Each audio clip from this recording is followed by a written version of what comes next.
안녕하세요. 백일고전지의 융합 통찰력 향상을 위한 응용과정, 고전 융합 두 번째 강의를 진행할 글로컬 사회복작과의 교수 이은영입니다.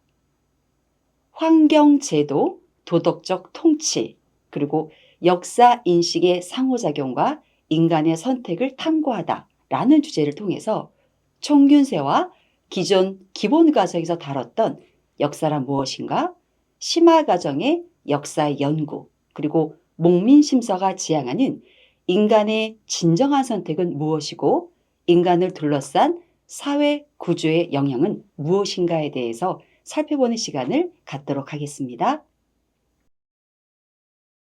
백일고전지의 융합 통찰력 향상을 위한 응용과정, 고전 융합 두 번째 수업 시작하겠습니다.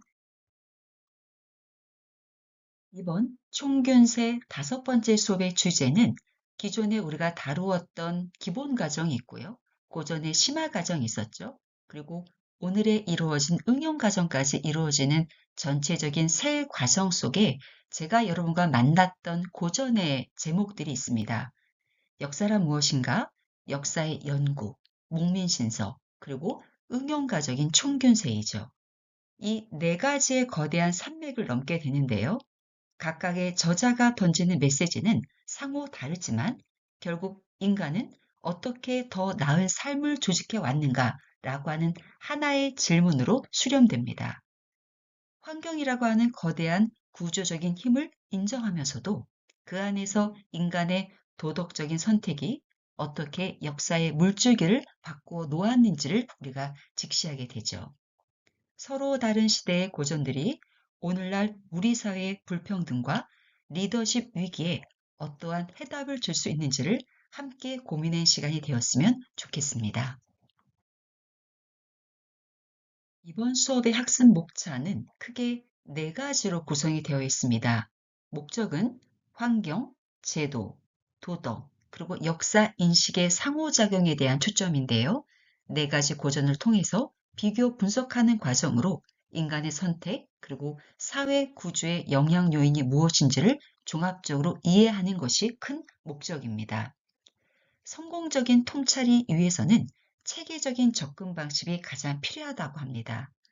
따라서 제도와 환경, 인간의 의지라는 서로 다양한 그리고 다른 요인들이 어떻게 상호작용하고 역사의 수레바퀴 안에서 굴러왔는지를 체계적으로 융합하는 과정이 되기를 기대합니다. 이 네 단계의 구조적인 분석을 통해서 우리는 사회를 구성하는 보이지 않는 메커니즘을 명확하게 이해하게 될 것이고요. 제도와 환경이라고 하는 거대한 상관관계를 분석하는 힘을 얻기를 기대합니다. 평균세와 역사란 무엇인가에 대한 역사는 해석일까요? 구조적 원인의 탐구인가요? 살펴보겠습니다. 첫 번째 주제는 에드워드 카의 역사란 무엇인가와 다이아몬드 교수의 총균세를 대조해 보겠는데요. 이 두 책은 역사를 바라보는 완전히 다른 두 개의 창이라고 비유할 수 있습니다. 에드워드 카는 역사라고 하는 것은 인간의 정신과 해석의 산물이다 라고 질문했다면 다이아몬드 교수는 역사라고 하는 것은 환경이라고 하는 거대한 구조적 원인의 결과이다 라고 반문합니다.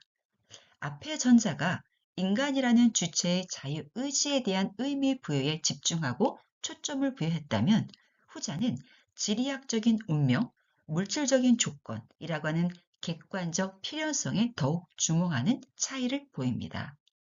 이러한 탐구적인 접근은 인류 전체사에 대해서 전개 방식에 있어서요, 우리가 가져온 기존의 고정관념을 흔들어 놓게 되지요. 왜냐하면 한쪽은 서사에 대한 내러티브를 이야기하고 있고요. 다른 한쪽은 시스템이라고 하는 구조에 대한 이야기를 합니다. 이 극명하게 대비가 되고는 두 시각을 비교하는 과정에서 우리가 알 수 있는 것은 진정한 역사적 사실이라 하는 것은 무엇일까라고 하는 질문의 답을 찾아가는 첫 걸음을 떼게 될 것입니다. 다음으로는 구조적 관점의 역사라고 하는 필요성에 대한 주제를 얘기해 보도록 하겠는데요.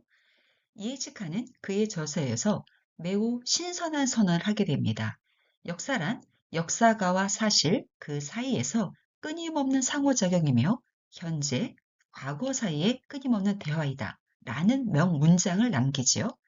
그는 과거의 사실 그 자체가 스스로 말하지 않는다는 점을 지적하고 있습니다.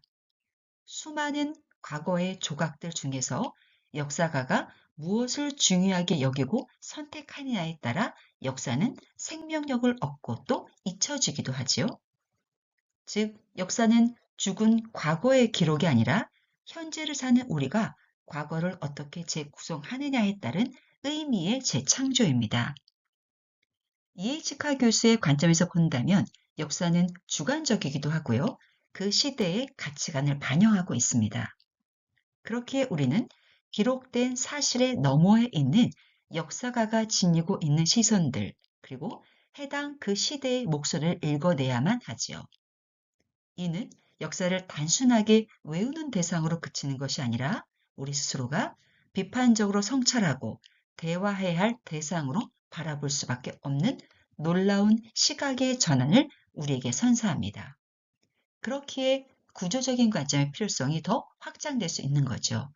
원인에 대한 진지한 탐구에 대한 노력, 이러한 것들이 바로 총균세의 다이아몬드 교수가 얘기한 환경에 대한 구조, 시스템에 대한 영향력이라고 하는 연결고리를 같이 하고 있습니다. 기존의 서구 중심에 대한 시각을 탈피하는 지리적인 관점에 대한 역사를 객관적으로 보는 토대에 대한 얘기를 해볼까요? 이에치카의 해석적인 접근, 그러나 정반대 지점에 다이아몬드 교수가 있습니다. 그는 총균세에서 인류 역사의 불평등이라고 하는 것은 인종에 대한 개별적인 특성이 아니라 문화적인 환경, 지리적인 조건의 환경적인 운에서 기인했다고 주장합니다.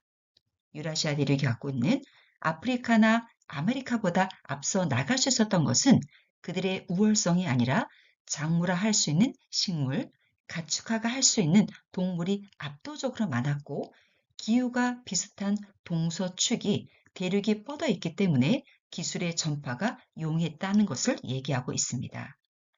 다이아몬드 교수는 역사학에서 생물학, 지리학, 고고학이라고 하는 다양한 접근을 통해서요.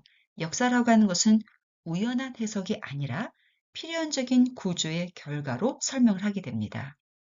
이러한 접근은 인간의 오만을 내려놓게 만드는 서늘한 통찰이라고도 볼 수 있겠고요.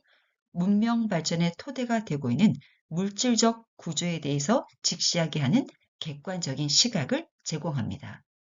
그렇기에 우리는 환경적 조건의 결정적인 역할의 중요성을 알게 되고 보편적인 비교사적 시각이 얼마나 지금 시대에서 더 필요한가라는 것에 대해서 성찰을 갖게 하는 거죠. 이제 우리는 두 고전에 대한 분석을 한번 통합적으로 접근해 보겠습니다. 역사란 무엇인가라고 하는 고전은 해석의 틀을 강조하죠. 반면 총균세의 경우는 구조적인 원인을 분석합니다. 인간의 해석을 중시하는 관점, 반면에 환경과 구조적인 요인을 중시하는 관점, 두 가지의 균형적인 조화가 참 필요하다고 생각이 듭니다. 다이아몬드 교수가 얘기한 구조만 강조하면 인간은 환경에 불과한 작은 존재에 빠질 수밖에 없는 운명론에 놓이게 되죠. 따라서 우리는 이 두 관점을 유기적으로 결합할 필요가 있고요. 구조라는 것은 역사가 움직이는 무대를 설정한다고 하고요. 해석이라고 하는 측면은 그 무대 위에서 인간이 연기할 수 있는 시나리오를 쓰는 거에 비유됩니다. 이 두 가지 긴 축을 통합적으로 이해할 때 비로소 우리는 서구 문명을 정점으로 보는 편협한 서구 중심의 사관에서 과감하게 벗어날 수 있게 되는 거죠. 환경이라는 객관적인 토대를 우리 스스로 인정하면서도 그 위에서 인간이 발휘할 수 있는 주체적인 창의성을 함께 조망하는 그야말로 균형 잡힌 역사 인식이 복잡한 이 현대 세계를 이해하는 진정한 나침판이 될 것이다 라고 감히 얘기할 수 있겠습니다. 우리는 역사의 연구 그리고 총균세 두 가지 고전이 직시하고 있는 역사 이해 패러다임의 차이는 무엇인가? 라고 하는 질문에 대해서 접근해 보도록 하겠습니다. 아놀드 토인비가 얘기하는 역사에 대한 조망은 바로 도전, 그리고 웅전이죠. 그는 인류의 문명이 안락하고 비옥한 환경에서 결코 태어난 것이 아니라 오히려 척박하기도 하고 가혹한 환경이라고 하는 거대한 도전 앞에서 탄생했다고 보았습니다. 그 도전에 굴복하지 않고 창조적인 소수자가 이끄는 공동체가 함께 지혜를 모아서 성공적으로 운전할 때 비로소 문명은 꽃을 피운다는 거죠. 토인비에게 역사라고 하는 것은 물질의 단순한 축적이 아니라 인간 정신의 승리라고도 볼 수 있습니다. 시련이 크면 클수록 그에 대응하는 인간의 정신적인 역량 또한 강화된다라고 하는 그의 통찰은 매우 역설적이기도 하고 감동적이죠. 문명의 성패는 주어진 조건에 그치는 것이 아닌 그 조건을 대하는 인간 우리의 태도 또 우리의 강력한 의지에 달려 있다라고 보는 그의 사상은 우리들에게 주체적인 역사의 주인공으로 살아가라 라고 하는 강력한 메시지를 전하고 있습니다. 또 저자가 갖고 있는 패러다임에는 명백한 차이가 좀 있는데요. 한 분은 해석적인 조망을 했고 또 한 분은 구조 과학적인 접근을 했습니다. 달무드 교수는 토인비가 제기한 이런 낭만적인 역사 해석에 냉혹한 질문을 던집니다. 웅전하고 싶어도 웅전할 도구가 없는 전혀 없는 척박한 환경이라면 어떠하겠는가? 다이아몬드 교수는 문명 발전의 불평등이라고 하는 것은 정신적인 의지의 차이가 아니라 웅존할 수 있는 자원 자체가 부족했다는 현실에서 비롯됐음을 지적합니다. 예를 들어서요, 오스트레일리아 원주민들이 가축화할 만한 동물이 한 마리도 없는 땅에서는 어떻게 유라시아와 같은 농경 문화를 일굴 수 있었겠느냐라는 것입니다. 아무리 창조적인 소수자가 있어도 가공할 만한 금속이 없고 재배할 작물이 없다면 웅전이라고 하는 것은 공허한 구호에 그칠 뿐이죠. 이것이 바로 다이아몬드 교수가 말하는 구조 과학적 패러다임의 힘입니다. 인간의 의지는 결국 환경이라고 하는 구조가 허용하는 범위 안에서 작동할 수 있다는 이 냉정한 분석은 역사 연구의 과학적인 토대를 우리에게 읽어주고 있습니다. 따라서 둘 패러다임 사이에 있어서는 상호 보완적인 통합이 좀 필요하겠죠. 구조적인 조건은 무대와 제약을 설정하고 해석적인 주체인 인간은 그 위에서 선택과 의미를 부여하며 역사를 주도한다라고 하는 개념입니다.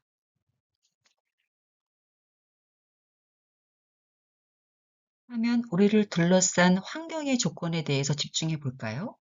환경은 항상 문명에게 유리하게만 작용할까요? 여기서 토이미는 다시 한번 환경의 역설을 이야기합니다.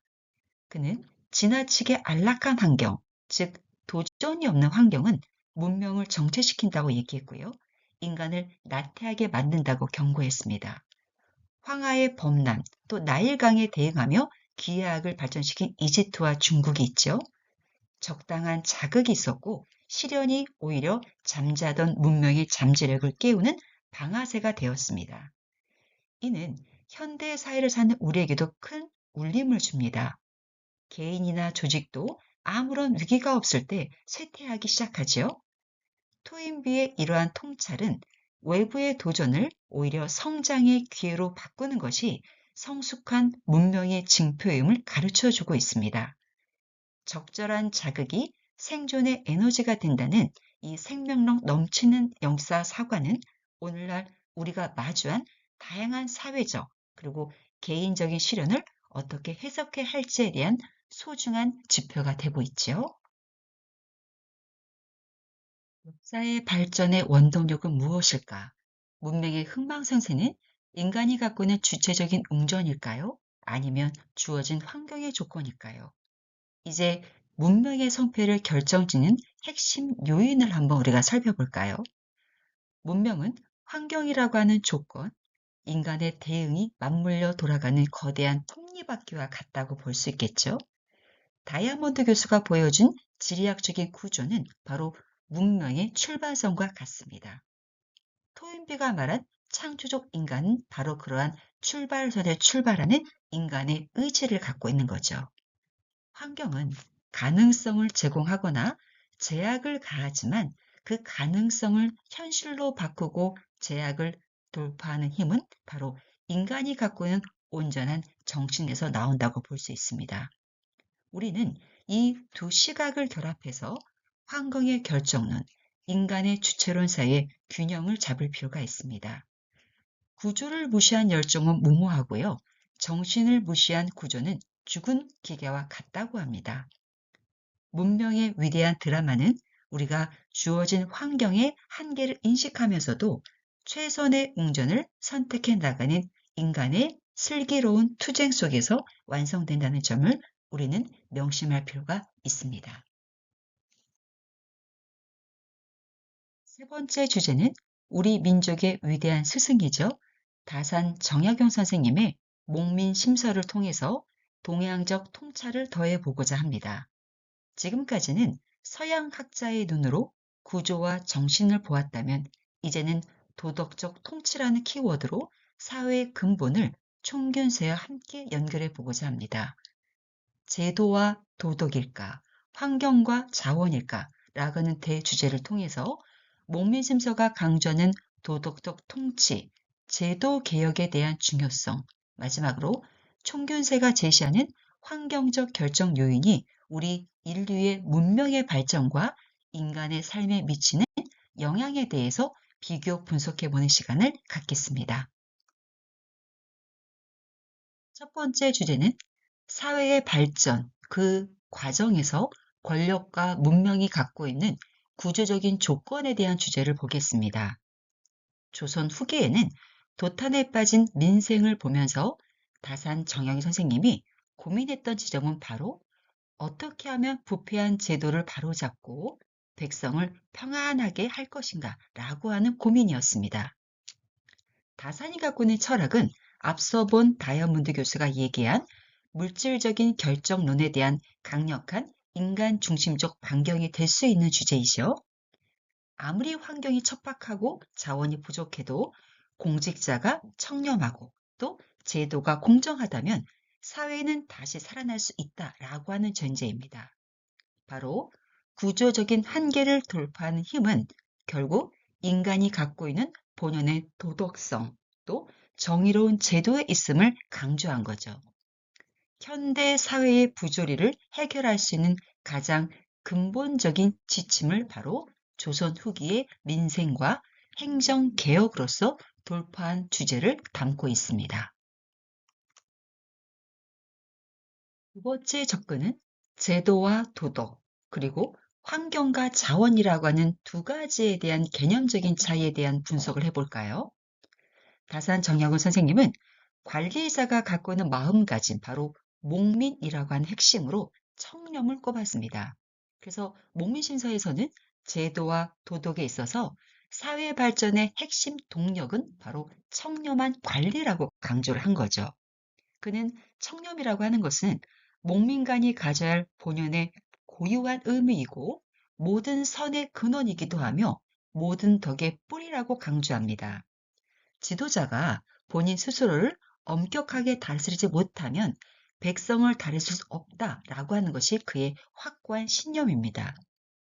다산에게 청렴은 단순한 개인의 미덕을 넘어서서 전체 국가 시스템을 유지하는 최후의 보류라고도 비유할 수 있습니다.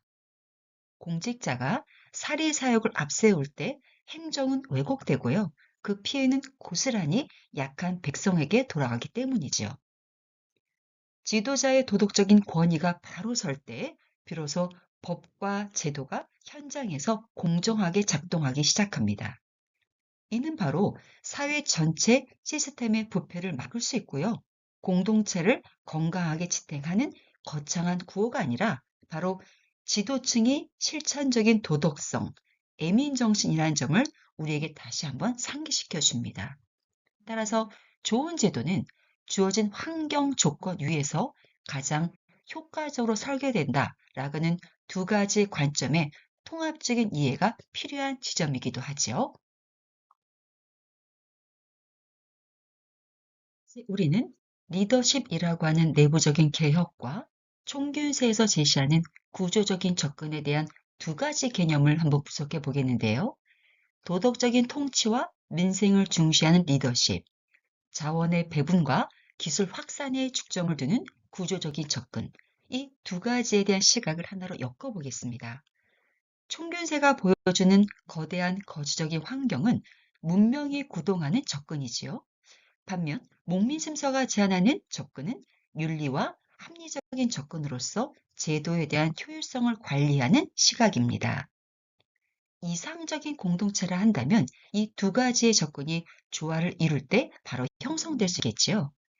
아무리 뛰어난 리더십이 있어도 기본적인 물적인 토대가 잘 갖춰져 있지 않으면 지속 가능하기가 어렵고요. 아무리 자원이 넘쳐나도 도덕적인 윤리가 없다면 그 해당 자원은 갈등과 파멸의 씨앗이 되곤 합니다. 우리는 현재 우리가 처해 있는 구조적인 조건을 객관적으로 인식할 필요도 있고요. 그 안에서 인간 본연이 갖고 있는 존엄성을 지키고 정의를 실현할 수 있는 윤리적인 체계를 설계할 필요가 있습니다. 사회 구조와 윤리, 이 두 가지의 아름다운 조화야말로 우리 인류 문명이 추구해야 할 궁극적인 지향점이기도 하고 오늘 우리가 고전에서 배워야 하는 가장 큰 통찰이기도 합니다. 진정한 사회의 발전은 무엇일까요? 바로 도덕적이고 제도적인 개혁과 환경 구조적인 조건이 잘 맞물릴 때 가능하다고 볼 수 있습니다. 우리에게 주어진 환경적인 제약을 정확하게 또 명확하게 인식하고 올바른 리더십으로 최선의 선택을 해 나가는 통찰. 바로 그 지점이 현재 우리에게 시사하는 중요성이라고 볼 수 있겠죠.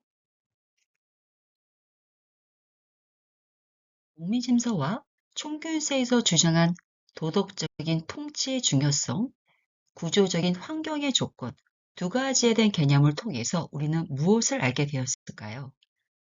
다이아몬드 교수가 총균세에서 이미 결정된 환경이 역사의 운명을 가른다라고 비유했다면 정약용 선생님은 지금 여기서 우리는 무엇을 선택할 것인가 라는 주체적인 결단을 요구합니다. 다이아몬드의 시각에서 조선의 위기는 지리적인 위치나 강대국 사이의 구조적인 문제로 설명될 수 있겠지만요. 정약용 선생님은 그 안에서 벌어지는 관리들의 수많은 수탈, 제도의 문란함이라고 하는 인간의 실패에 주목했습니다. 이는 구조가 모든 것을 결정한다는 운명론에 대한 강력한 반격이기도 하죠. 환경은 분명히 우리를 제약합니다. 그러나 그 제약을 변명 삼아서 도덕적인 해이를 정당화해서는 안 된다는 것이죠.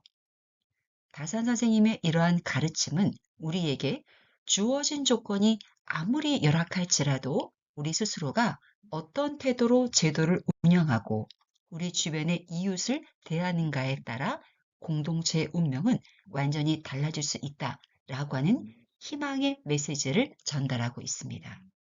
인간의 의지와 제도가 사회를 바꾸는가?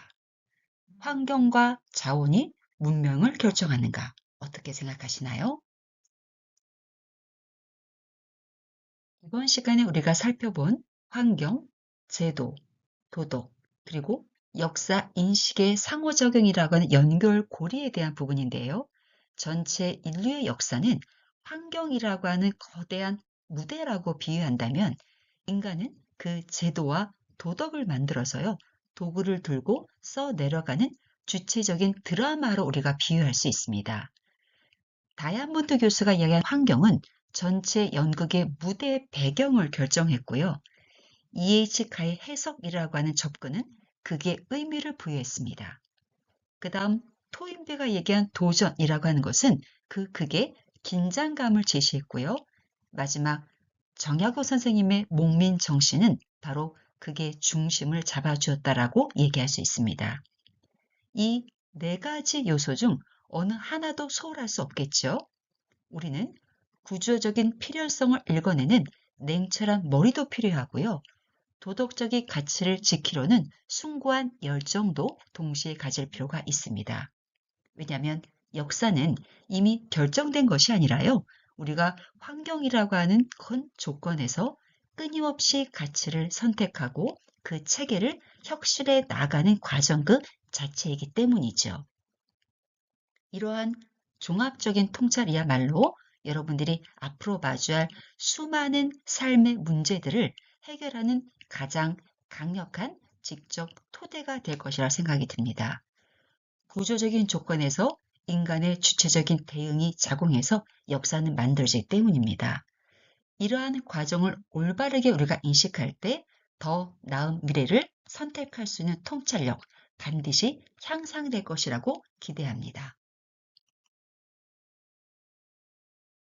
에드워드 칸은 이렇게 얘기했죠. 역사는 과거와 현재의 끊임없는 대화이다.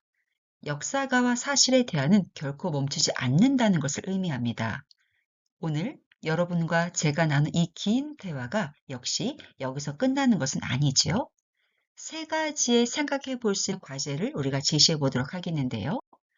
불평등의 원인은 구조일까요? 지도일까요? 현실 문제를 재해석해 보는 통찰의 시간도 필요합니다. 그것이 우리가 고전을 읽는 이유, 현대적인 통찰의 과제이기 때문입니다. 우리가 속한 공동체, 학교 혹은 직장에서 우리들은 어떤 도전을 마주하고 있으며 그에 대해서 어떠한 웅존의 준비를 하고 계십니까? 주어진 환경이 만족스럽지 않다고 해서 불평만 하고 계시나요?